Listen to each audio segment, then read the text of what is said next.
পশুর নদী এবং এখান থেকে সাগর বেশি দূরে না, ঠিক আছে? তুমি তুমি সাঁতার পারো? সাঁতার পারো? আর এই নৌকা বাইতে পারো?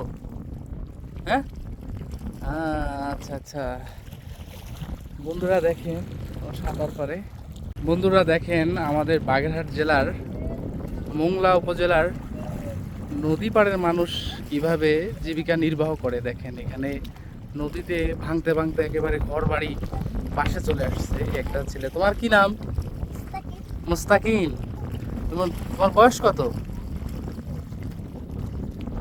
বলতে পারবা না? না, দেখ সমস্যা নাই। 7 বছর? তুমি যে এই যে সাঁতারে এখানে যে নদীতে নামলা, তোমার ভয় করে না? হ্যাঁ, ভয় করে না? হ্যাঁ, এই যে আরো দুইটা বাচ্চা আছে দেখেন। এখানে মাঝে মাঝে ঘূর্ণিঝড় হয়, তারপরে জলোচ্ছ্বাস হয়। হ্যাঁ, এরা এখানে মানিয়ে নিচ্ছে। আর এই যে ওই যে পাশে দেখতে পাচ্ছেন, হ্যাঁ, এখানকার মানুষ এই নদী এবং এই নদীর ওই পারে যে গাছপালা দেখা যাচ্ছে ওগুলো হচ্ছে সুন্দরবন, ম্যানগ্রোভ সুন্দরবন।